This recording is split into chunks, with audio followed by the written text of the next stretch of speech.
theyeshiva.net.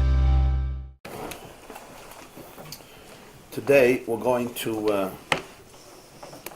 look at Vayishlach, the first mimer of Vayishlach,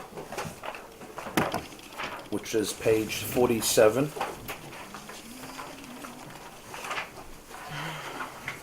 Of Chav Dalet Amud Aleph. Chav Dalet column 1, page 47. Vayishlach Yaakov Malaachim lefonav el Eisav Achiv. Now the truth is that this discourse, you see Chav Dalet Amud Aleph, the column on the bottom, the first column closer to the bottom. The truth is that this mimer is very deeply connected to the one that we learned in Taldas, Re'ei Reach B'ni Kireach Sada Sheberachi Hashem. There he discussed Eisav getting the brachas, or trying to get the brachas, and then Yaakov taking them. And here the story continues. After 20 years of Yaakov's separation from his brother, he now comes back and he wants to reconcile with his brother. And he sends messengers and he says, I want to find grace in your eyes. And the messengers come back and say, your brother is advancing with 400 troops to fight. Yaakov is frightened, he's afraid. Rashi says he's afraid to be killed. He's also afraid to kill. War is never simple. Even if you win, it's not simple. Golda Meir said, I think Jews took it to an extreme that was unhealthy. But the idea is a sensitive one. The idea is that even if you win, you won the war, but it's not simple. There's a celebration for victory, but there's also sadness that this is what victory means. Because Jews went to the other extreme because, we're Jews. That answers it, right? Right. So Yaakov is frightened, and he does three things, right? He splits up the camp in strategy to prepare for war. He prays to Hashem, and he also does what you got to do. He sends a lavish bribe to his brother to appease him. At the end, of course, we know the confrontation he expected never happens. When Eisav sees him, he actually unexpectedly, without even the bribe, he hugs him, he kisses him, he falls on his neck, they both cry. And it's a moment of tender reconciliation between two brothers who have been estranged for so long. That's in the pshat of the story. And then Eisav wants to even live together with Yaakov, and Yaakov says thank you but no thank you, and they part ways. So the Alter Rebbe, the Balatanya here starts with Vayishlach Yaakov Malaachim lefonav el Eisav Achiv, and he says, Hini yadua sheYaakov sharsha hu mebchinas shei ma da olam hatikun v'sharsha shel Eisav hu mebchinas olam hatoyu. He right away directs it to the spiritual energies of Yaakov and Eisav, what they represent, which of course it's not only about the figures, the two brothers, it's a timeless energy that lives on in the world. There's Yaakov today and there's Eisav today, and as there were always. The source of Yaakov is what we call the name of Mem Hey, of the world of Tikkun, and the source of Eisav is Olam Hatayu. So just for clarification of terminology, Shem Ma in Kabbalistic literature is very well known. It means the name of 45. What's the name of 45? The name of 45 is basically the name of Hashem. When you take Hashem's name, Yud, and if you could remember this, it would be helpful. Yud K Vav K. So we write it a Yud and a Hey and a Vav and a Hey. But really, when you say it, you have to spell out every word, every letter. Yud, you hear, is it's not like how you write it. I just write a Yud, just the letter. When I say Yud, I have to say Yud. I just said Yud Vav Dalet. Yud Hey. Hey is Hey Aleph. Vav is Vav, and Hey again is Hey Aleph. This is called the Milui of Shem Havaya, the fill-in, the filler, which in writing you lose, because in writing you just have a Yud, but when you pronounce it, I could say Ya, I could say Ha, I could say Vi, but if I want to pronounce the letter, I have to say Yud, and Hey, and then Vav, and then finally the last Hey.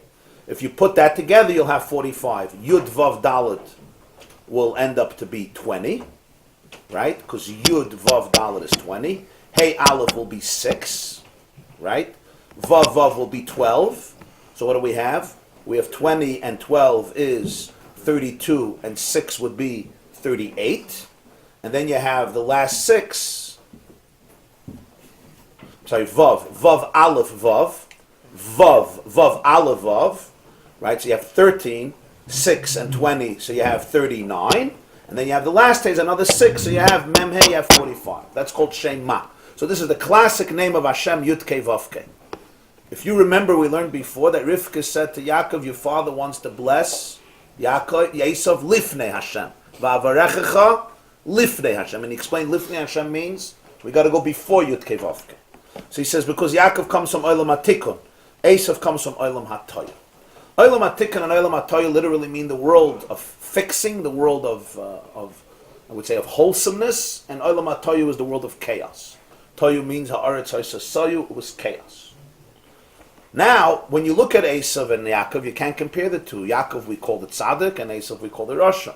Yaakov is the good boy, and Eisav is the rotten apple. But here he says, you have to remember, Ha'oiris de Toyu him g'doylem ha'oid. The lights of Toyu are enormously powerful. And therefore, they couldn't become manifested in their containers. Not because there was no light, too much light. So these oiris left their vessels. They cannot be contained by vessels. What happens to these lights? They have no choice but to remain in a state of makif, which means they circumference, they hover over the vessel, but they can't be contained by the vessel. They refuse containment. They can't be nislabish. So they are makif. Makif literally means surrounds. So in spatial terms, it means I can't get into the cups. I remain over the cup, right? I remain a makif. In spiritual terms, of course, he doesn't mean it in spatial terms. He means the concept that it remains in a state that is far, far above what the keli could contain. Which in spiritual terms doesn't mean physically I have too much water to put into a 7-ounce cup. So when I pour the water, it just goes all over the place. What it would spiritually, you always have to understand things with subtlety. What it would mean is my keli can't grasp it. That means my consciousness cannot be aware of it. Because if my consciousness is aware of it, then it's not it. It will not tailor itself to my state of consciousness. It will always remain far above my consciousness. But it's an energy, and it's very real, so it impacts me. Makif impacts you. It just impacts you in a way that you can't fully integrate it and make sense of it and define it and articulate it, because it's not easily articulated in Kalim. Kalim is always articulation. Kali means there's a container, there's a vessel. Iris and Kalim is the energy and the containment of the energy. Now what happened to the Kalim? Here's the second effect. Kalim nishbiru, and the Kalim broke. Why did they break? From the contact with the oir. The contact with the oir was such that the kalim broke because, again, the vessel was too delicate for such intense light. So when the light comes into the vessel, not only does the vessel not contain it, the vessel can't contain it. The vessel actually smashes and splinters. V'naflu lamata.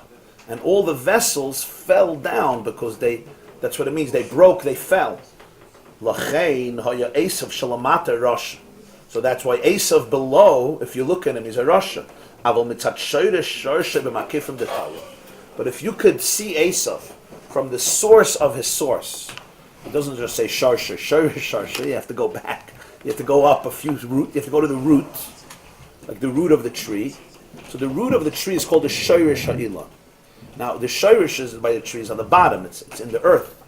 I'm saying above, again, conceptually, I mean above in the terms that it's, so to speak, closer to his original essence.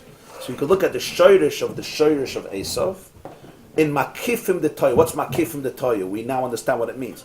It's the light of Eisav, which had to remain makif, because it departed from the keli, it's not in the keli. The keli broke, but the oir left to makif, it didn't break. Hari oir is the toyu him l'mayla me oir is the tikkun. The oir of Toyu is higher than the oir of Tikkun. That means the oir of Eisav, as hard as it sounds, is higher than the oir of Yaakov.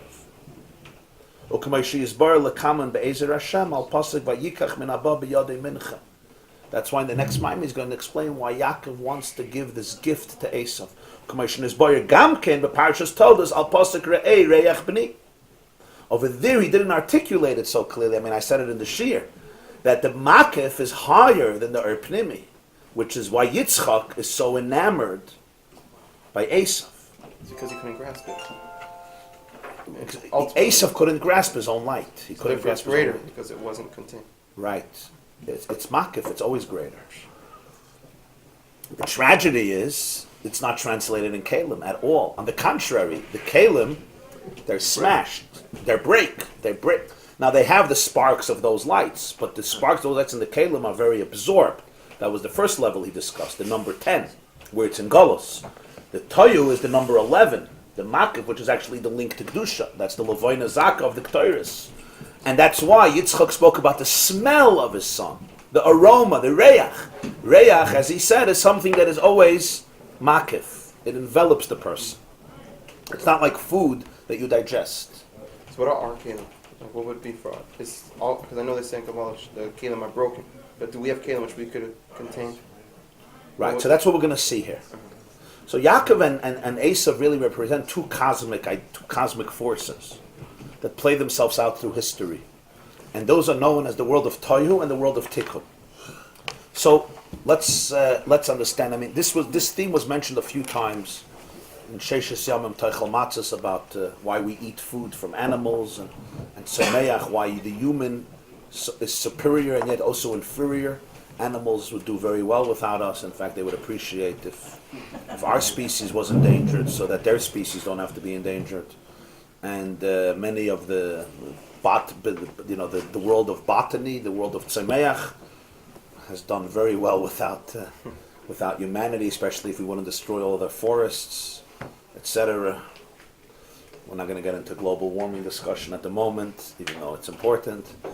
And we can't live without any of them, right? We can't live without doimim, we can't live without water, we can't live without samech, we can't live without chai, in one way or another. Whether you're a vegetarian, you're not a vegetarian, we need the earth, and we need the produce of the earth, and we can't survive. So he spoke over there at length that it has to do with Tikkun and Torah. That was one area, and a few times that he mentions it. Here he mentions it in terms of Yaakov and Eisav. Yaakov and Eisav represent two paradigms here. And that is that Kabbalah teaches V'ha'aretz Haisa. It's a very famous doctrine in the writings of the Arizal. V'ha'aretz Haisa Soyu V'voyu V'choshech al pnei Sahaim V'ruach Elokim Rachefes al pnei Amayim V'yomer Elokim Yihiyar V'hiyar. So, Pshuta Shal Mikra, you're just talking about the 6 days of creation. In Kabbalah, it's talking about two worlds. There was a world that ultimately is called Olam HaToyu, the world of chaos. The world of chaos was built and it got destroyed, and that's why it's called chaos. It's a world of chaos. And the destruction happened not because there was no energy there. There was divine energy, and the divine energy was too powerful to be married into a vessel. It would be like a genius whose light is so powerful, and the vessels cannot contain the light, and he has a breakdown. It would be like too much electricity, too much voltage that infuses the wire, and the wires cannot contain. And what happens to them? They don't say, oh, let me readjust. They melt. They literally melt. And the machine that's attached to them is, I don't know if you're ever lucky it happened to you, right? Computer or tape recorder, whatever. Today they already adjust it, but I remember when it happened to me once. And boom, you hear that, the spark goes off, and like, oh, you're excited. But that's it. It's all over. It's done. And the reason is not because there was no electricity. There was too much electricity, and you didn't have the kalim for it. Everything in the world is a marriage between Oir and Keli, as we spoke numerous times.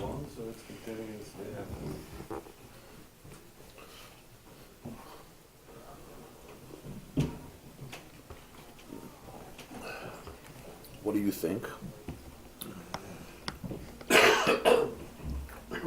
What is the question? It's ongoing. Constantly dancing. Since you've said that it wasn't a matter of time before in time, but in concept, there's no reason to think that it's not a continuous thing. Right. It's a mistake, or is it something? No, obviously it's not a mistake. It's not a mistake. So what's the point? In fact, in halacha you have what's called soiser al manas livnus. In halacha, you're not allowed to demolish on Shabbos. But when is it biblically prohibited to demolish on Shabbos? If the demolishing is with the intent of construction. the rebuilding. Midrabanan kala mekalkalin is also asur, but it's potem in Torah. Spiritually, it means is because the first demolition in history was with the intent of rebuilding. The first demolition of history was what's known as the Shviras HaKelim of Olam HaToyu. Over there, the divine light was so powerful and so intense that the vessels could not contain them. So two things happened. Number one, the vessels smashed and broke because the weight was too heavy. Number two, the vessels crashed with each other because each one had too much light and therefore was not limited and not limiting, like what we learned about the world of Nikudim versus the world of Brudim. For Chesed and Gvura to coexist, they both have to mitigate themselves. They have to dilute their intensity. Like a husband and a wife, if everyone allows their nature to take on its full splendor to an extreme without compromise, there's no way you can coexist.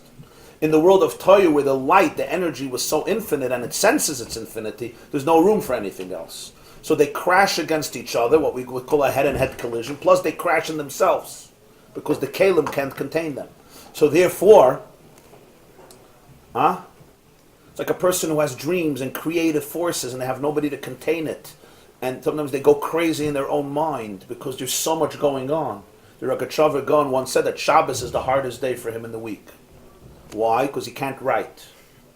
He can't write. He used to write and write and write and write and write. He said he can't write. He would sometimes write hundreds of letters a day. He can't write on Shabbos, obviously, because it's Shabbos. So what is he doing with all of the ideas? He didn't have anybody to say it to. So when he wrote it, the paper is always a good keli, at least the journal understands you. But Rogachover didn't have somebody to talk to on his level. And therefore, he said it's the hardest day for him because his head was like exploding. You feel your head is exploding. There's so much oil and there's no kalim. So in Olam HaToyu, there was an explosion. There was Shviras HaKelim. The kalim broke. What happened to these kalim? The kalim, so to speak, fell. What do we mean fell? Again, we don't mean physically. They fell down. Fell means you don't recognize who they really are. They don't recognize who they are anymore. When you say you had a nefila doesn't mean you fell down physically. I mean, that's also nefila. Nefila means you fall down spiritually. You don't recognize who you are. But you're still that same person. The kalim still have the sparks of that oil, but they don't recognize them anymore. They can't put them in context. So they have the energy, but it's completely manipulated and misused. And the real energy remains makif, remains above. So he says that's Eisav. On one level, in terms of morality and ethics, Eisav is broken. He's fragmented. He's fragmented from himself. He's broken from himself. On another level, his real oil is higher than Yaakov's oil. But it remains makif because the oil was too heavy, not too little. It was too much. And since it was too much, it doesn't have the kalim. Now this is a very profound idea because sometimes you'll have it in certain people. Right? Sometimes there are artists who are very, very deep people. And the structures that we created for them could not contain their light. Not because they didn't want to fit in. They couldn't fit in and remain true to themselves. Sometimes you can't fit in and remain true to yourself. You can't. So if you want to sell your soul, you can do that. But some people don't want to sell their soul. So you almost force the light to leave. And what happens to the keli? The keli now, from the intensity of the light, the keli becomes very convoluted and sometimes fragmented. But the keli still has those sparks, but those sparks are not recognizable anymore. And the light remains on a level in the person's life which may not even be so conscious. Or it may be conscious, but they're not conscious of what it is. Or it may be, and it's usually driving very deep forces in them, and that's what it's driving is very holy. The driving force, the fuel may be very holy, but the way it's processed, it has no connection with godliness because it's not in kalim. I cannot translate. I don't even know what it is. So sometimes I'm completely confused myself what it is. But we don't like to live with cognitive dissonance. We don't like to live with fragmentation. So I make up new stories to explain what my idealism is about. Dilute it. You dilute it to fit Or I don't dilute it, but I create a story, a narrative, so it should make sense. So you'll hear people say things, and it's like, it's intense stuff, yeah? Is it that Eisav had a huge abundant amount of are more than Yaakov Avinu, and that he chose not to really accept it, or is it he had a normal amount, but since he kept on pushing it out, it became a bigger amount? No, his shayrish was different. It's So a it's different different. neshama. It's He had comes more. along, I'll tell you. He had more. So it's his choice, really, And to make it a market Yitzchak was yearning for that. to create integration for Eisav. But it was his bechira. It was he who decided to make it a market because of his actions, because of what his mindset, so to speak. Because how does one person take as a market, and another person would actually No, utilize his it? oil was higher. The oil was higher. So it wasn't possible to become a kid. So Well, that's did that, gonna be- did that drive him to That's become Eisav Yaakov's of Russia? question now. So Yaakov and Eisav are opposites, but really Yaakov and Eisav desperately need each other. So the fact there was a market made him Eisav of Russia? Or he could have still been a tzaddik, but he decided differently. The problem is you're thinking about this in terms of a regular shir. Right. You're asking questions. You understand? You're Yeah. trying to fit this into a Shalosh Shudas Torah. It's not. Right. It has to sit with you. It's not. When you say that, Don't try to figure everything. when Yeah. you say Yaakov and Eisav need each other, like you said with Rachel and Leah, with the contrast need each other. Need each other, what, for each one to be able to show the other what he's really all about? Is that what you mean? Number one. Number two, Eisav needs Yaakov for integration, for healing, for sublimation. But Yaakov needs Eisav for a certain intensity, for a certain depth, for a certain sense of infinity that Eisav has. Right? And that Eisav can give Yaakov. That's why they're two brothers. They're twin brothers. There's a beautiful vart from the Vilna Gaon. Rav Kook brings it from the Vilna Gaon, even though I didn't see it in the writings of the Vilna Gaon. It says in Malachi, we say in the Torah told us, Haloi och Eisav liYaakov, va'oihev es Yaakov, right?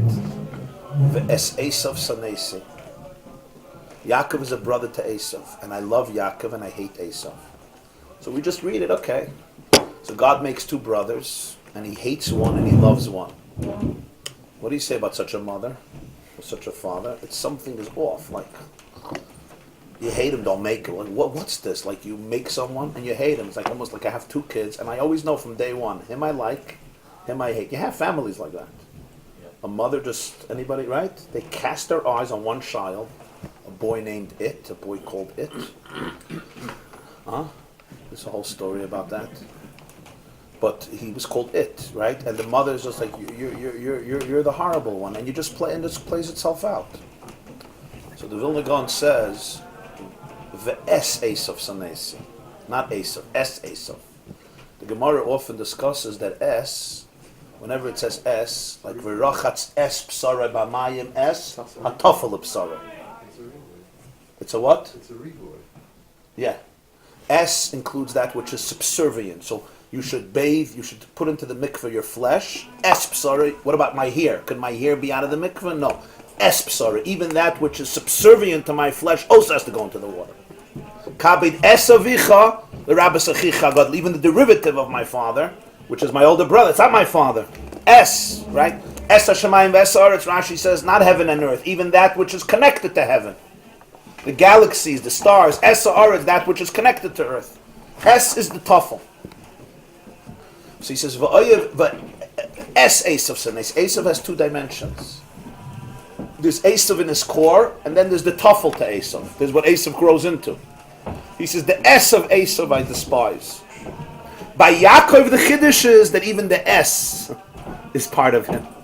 By Eisav, there's a fragmentation between the two. So the S Eisav Sanesi. So therefore, in the world of Toyu, the light is very, very powerful. So sometimes you'll have it in a person. You'll have, generally, it's true with young people versus older people. Well, the Rebbe writes somewhere that older people are more miyushav. Younger people are very idealistic. Right? There's an old joke that a conservative is a liberal who was mugged many times. You know, in the 1960s, America was the youth were revolutionizing America. You know, anti-war and free intimacy and uninhibition. Anti-establishment. Anti-establishment. So on one level, you looked at it and you said, here are young chutzpah yaks who just want to destroy society, and their fathers would say, just go graduate high school and stay off drugs for 10 years and get your doctorate. Get your doctorate. So it was 1 year Purim, the year of Woodstock, it was what, the 1969. Yes. So I think the next Purim or that Purim, so Lubavitcher Rebbe at his Purim Farbrengen was analyzing the situation. So he said that the parents don't realize that really they're searching for infinity in life, for meaning in life, and they're asking their father, why do you do what you do? And the only reason the father gives is because if you graduate, he said, when you graduate, you'll be able to buy a house, you'll be able to have a three-car garage. Then it was a Cadillac, you'll be able to have a Cadillac, you'll have a Hollywood kitchen, a wall-to-wall carpet, you'll be able to retire in dignity, and you'll be able to be an honoree at a dinner. And he says, and for their soul that means nothing. It means absolutely nothing. So you could look at them and say they're destroying everything, including themselves. And that may be true. Sometimes people do that. But if you just say that, you miss the point. You miss the point, and that is there's an oir that you're not containing. Your structure has nothing to say for this light. Absolutely nothing to say for this light. And this is true also in Yiddishkeit, lahavdil, today, for example.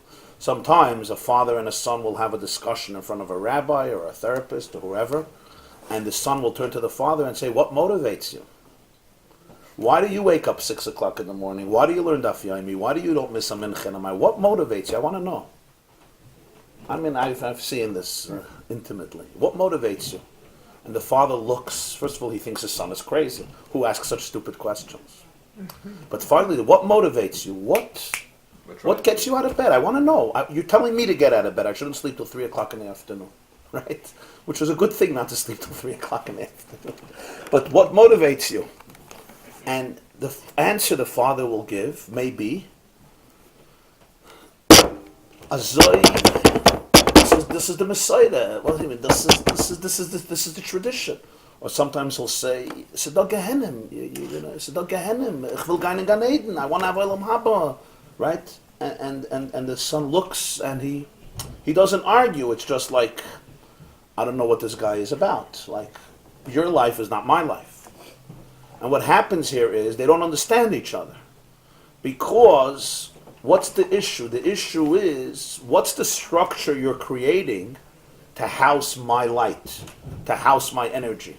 So you're telling me I should be afraid of a future world where there is punishment that I don't see and I don't know about. So first of all, he may not understand what that is or may not even know that it is, may not believe. But maybe even if he does, he may be saying something much more, and that is that all there is? Does resonate.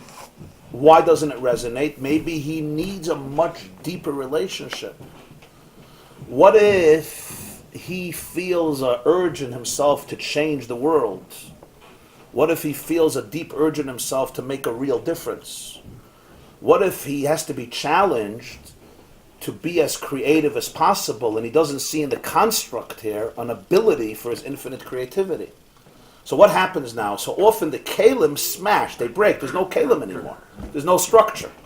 And the oir is there, but it departs. And the person can't live with the oir in an integrated way because they don't have kalim for it. So this is a very difficult and painful situation. How come it's structure for the father? I can't answer that question.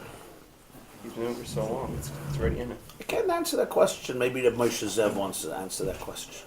It's cultural. It's indoctrinated. It's already in It's there. not, the guy's not thinking anymore. Maybe he just became Right, he's been doing robotic. it for so long. The kid wants to be a thinking person. Now what happens is that sometimes these kids become fathers and zaydas, and then when their kids come to them, they look at them like they're crazy even though they did the same thing to their parents. That's another situation. So therefore, you have here a Maisa that Yaakov is now going to meet up with Eisav. Now Yaakov and Eisav parted ways, and after 20 years, Yaakov asks himself, can I come back to Eisav? That's the plot here. Now, this also highlights brings us into a whole other point that I want to mention, and that is, you all know the Rashi and Vayishlach say that Leah used to cry a lot. Eini Leah Rakas. Why? Because everybody said that she's going to marry Eisav, and Rachel is going to marry Yaakov. So Leah used to cry. And because she used to cry, her eyes became weak. And the question is, they used to say, it's called mikvanayas. So people in the mikveh used to say, I have a shidduch for Leah. People met Leah, and people do it always. They meet somebody and say, oh, I have a shidduch for you. It's usually not a nice thing to do if you don't, especially to other people. But fine, that's what people do. Yentis, or male yentis, or female yentis. It's a Jewish thing to do. I have a shidduch for you. So they said, there's a Gemara, you only marry a woman who she wants to marry. What's Leah worried about? There's the pshat that Leah understood something very deep. And that is, he said the Maimer, the Eireich B'ni wasn't told us. Vayetze the love and shtei banas, and here's Vayishlach. Leah and Eisav had a very deep kinship. They both understood and had a relationship with Makif in a very profound way. Because Leah, as we learned, really had this similarity. Leah's light was much higher than Rachel's light. Much higher. In fact, it says, Ves Eisav Sanesi, God says, I hate Eisav, and on Leah it says exactly the same words. Vayar Hashem Kisnua Leah. She's Kisnua Leah. So 1 second, Eisav is hated and Leah is hated. Exactly. We hate what we don't understand, as he said in the Maimer of Tovkufayim Beis. We don't understand Leah, we hate her. She's not familiar, she's not my familiar wife. She's not the wife that fits into my pocket. She's not the wife that I was supposed to marry. She's not the wife of the resume. Right? She's a different wife. Eisav, I also hate. Eisav, I also don't understand. Eisav also challenges me. Eisav also doesn't fit into my box. And Eisav is also rebellious. And Eisav also defies all systems. So who could actually understand Eisav? Leah. Leah can understand Eisav. So when they were saying that Leah is a shidduch for Eisav, it wasn't stupidity, it was profound ideas. To put it in the oisius of the Maimer, Leah understood Makif. She understood energy that is not integrated. She understood subconscious energy. She understood that it would be makif. Makif, by definition, the person doesn't Right. understand. The word, I shouldn't say understands, Leah had to make peace with it. Leah had to learn to live with it. That was Leah's greatness. Where did Leah and Eisav go apart? They went apart particularly in this issue. Leah did not break. On the contrary, Leah's makif became a source of very deep wholesomeness on a different level of Alma Discassia. But in a way, Leah and Eisav have a very deep common denominator. Because their deep common denominator is that Eisav's makif could be experienced and understood only by somebody who understands makif, not by somebody who doesn't understand makif. So in an ideal world, Leah and Eisav would have been a very good shidduch, just like Yaakov and Rachel would have been a very good shidduch. Because Rachel is Alma Disgalia, Rachel is Yefas Torah, Yefas Mara. Yefas Torah, Yefas Mara is the world of Tikkun. Tikkun, the Oir and the Keli, are married in a perfect marriage. The energy and the vessel complement each other. The energy is more limited, but the vessel facilitates the energy. Of course, it didn't work out that way because Eisav went in a different direction. And Leah went in a different direction.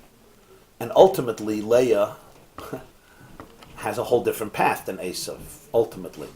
We say Eisav Lamata is a Rasha. Leah Lamata was a Tzaddikus. She was not like Eisav.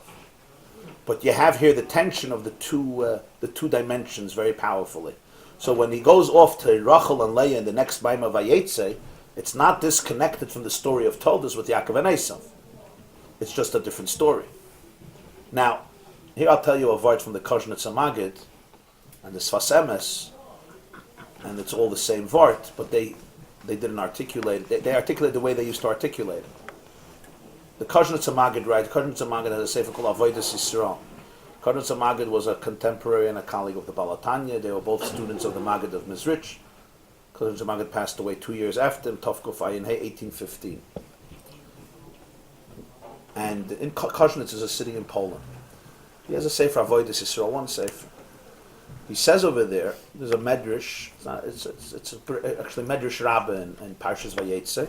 It's also brought in Targum Yonis and Ben Uziah. That when Leah married Yaakov and Yaakov was deceived, so it says Vayarba Boik, in the morning Yaakov woke up and he sees Leah, V'hinei Leah, and he goes running to Lavan And he says, Lamari misani, why do you deceive me? So what happens is, the question is, did Yaakov say anything to Leah? Or he just went straight to Lavan? Pasuk doesn't say he said anything to Leah. But you and I think, would guess that he probably said something to Leah when he saw what happened. What did he say? You got to figure it out on your own. Torah Shabbat is full of gaps, and it leaves it up to your imagination. And it wants it that way. It wants you to use your imagination. Torah Shabbat Pes sometimes fills in the gap, sometimes not. Here it happens to fill in the gap. So the Medrash Rabbi says, and the Targum Yonis ben Uziel brings it, so this is a very ancient tradition, that Yaakov actually looked at Leah, and he said, as we would say in English, the apple doesn't fall far from the tree. Your father is a quintessential crook, and you're also. Why did you lie to me? Leah, as a good Jewish wife would do, does not remain quiet. She responds. And her response is also the response of a real Jewish wife. She says to Yaakov, every trade in the world requires mentorship. You can't become a doctor without a teacher. You can't become even a barber without a teacher. There's no sapper. There's no barber who doesn't have a teacher. To be a liar, you also need a teacher. My father and I had a great mentor. I'm going to tell you about him. There was an old man who couldn't see. He summoned his oldest son to give him the blessings. The younger boy dressed up like the older boy, lied to his father, and said, I am the older brother, and stole the blessings. He is the one who taught us how to lie. Before coffee. This is a Medrash Rabbi, Targum Yonis, Medrash Rabbi says it, Parshas Rabbi, Parsha says this story. Okay? Now you understand why Yaakov went running to Lavan. Yeah. So, on one level, this is like a classic Jewish marriage, right? You said, I said, he says something to Leah, Leah says, you want to go that direction? My mouth is a little better than yours. And she gives it to him, and his kishkas turn over, and he learns his lesson. Behave. In this house, you're going to behave. Okay, on one level. But on another level, it's incomprehensible. What is Leah saying? I lied to you. You lied to me in a business deal, and I ask you, why do you lie? So you tell me, because I lied to somebody else. Let's say to my father. 1 second. So, if somebody lied in the world, whenever I deal with him, I'm allowed to lie because he lied to somebody else. Yaakov asked a good question. Why do you lie? Why do you say you're Rachel? You're not. So Leah said, oh, you lied to your father. It's not a mature response. It's not a worked out. It's not an ethical response. It's more of an anger response. It's like, oh, really? I'm the liar, you're the liar. And I bring up a story from your childhood or from your youth. So anyone, in a therapy session, you understand that they're in a certain space. They're not talking to each other. They're not having a conversation with each other. They're in a space. They're in a zone of anger, a zone of hate, a zone of fear, whatever it is. There's no communication here. It's just who's gonna give a better shtech in Yiddish. You know what a shtech is, yeah? Who'll give a better stab. That's what it's about. It happens to be, in this case, Leah won. So the Koshnitzer Maggid writes, this is Israel, he says this clearly. He says, I'll tell you the pshat. It's very deep, he says. Leah was not running away from the question. She was answering the question.